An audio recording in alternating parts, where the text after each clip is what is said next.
tell you a true story.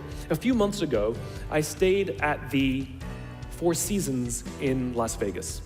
It is a wonderful hotel. And the reason it's a wonderful hotel is not because of the fancy beds. Any hotel can go and buy a fancy bed. The reason it's a wonderful hotel is because of the people who work there.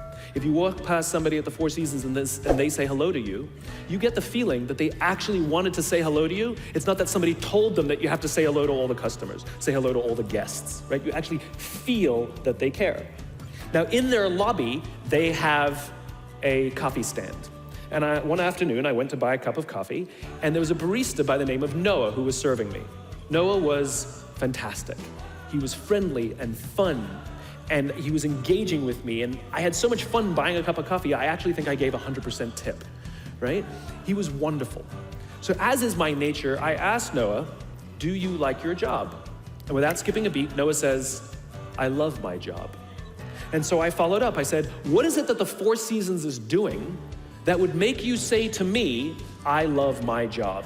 And without skipping a beat, Noah said, throughout the day, managers will walk past me and ask me how I'm doing, if there's anything that I need to do my job better. He said, not just my manager, any manager. And then he said something magical. He says, I also work at Caesar's Palace. And at Caesar's Palace, the managers are trying to make sure we're doing everything right. They catch us when we do things wrong. He says, when I go to work there, I like to keep my head under the radar and just get through the day so I can get my paycheck. He says, here at the Four Seasons, I feel I can be myself. Same person, entirely a different experience from the customer who will engage with Noah. So if we create the right environment, we will get people like Noah at the Four Seasons. If we create the wrong environment, we will get people like Noah at Caesar's Palace. The quickest way to destroy trust and destroy cooperation in a business, literally in one day, lay people off. And everyone gets scared.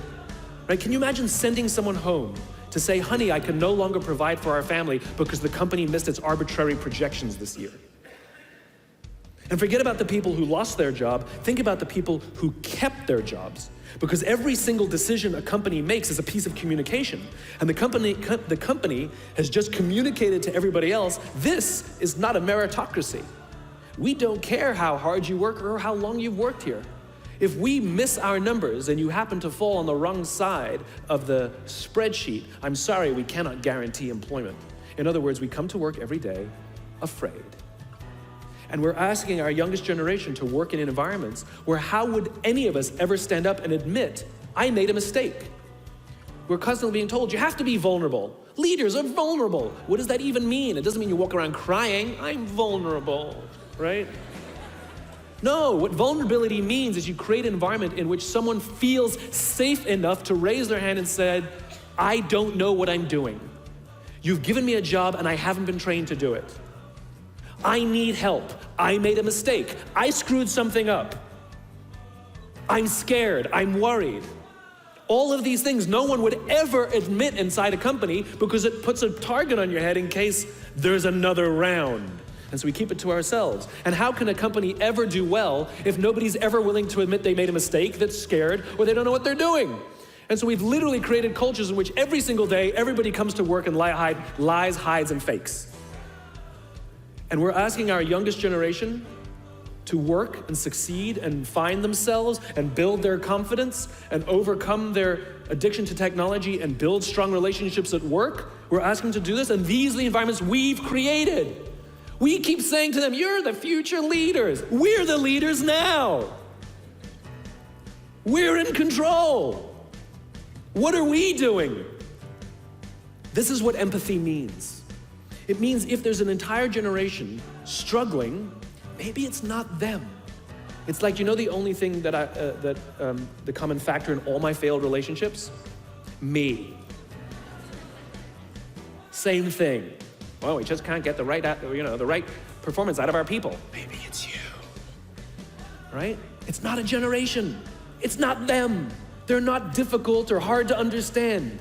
They're human beings like the rest of us, trying to find their way, trying to work in a place where they feel that someone cares about them as a human being. By the way, That's what we all want. In other words, it's not even generational. It's all of us. This is the practice of empathy, that if we're struggling to communicate to someone, if we're struggling to help someone be at their natural best, I'm tired of people saying to me, how do I get the best out of my people? Really, that's what you want? Like a towel, you just wring them? How can I get the most out of them? No, how do I help my people be at their natural best? The lack of empathy. This is normal in our business world. You walk into someone's office, someone walks into our office and says, your numbers have been down for the third quarter in a row. You have to pick up your numbers, otherwise I can't guarantee what the future will look like. How inspired do you think that person is to come to work the next day? Here's what empathy looks like. You walk into someone's office, someone walks into your office and says, your numbers are down for the third quarter in a row. Are you okay? I'm worried about you. What's going on? We all have performance issues. Maybe someone's kid is sick. Maybe they're having problems in their marriage. Maybe one of their parents is dying. We don't know what's going on in their lives. And of course it will affect performance at work. Empathy is being concerned about the human being, not just their output. Empathy. We have to start by practicing empathy and relate to what they may be going through, and it will profoundly change the decisions we make. It will profoundly change the way we see the world.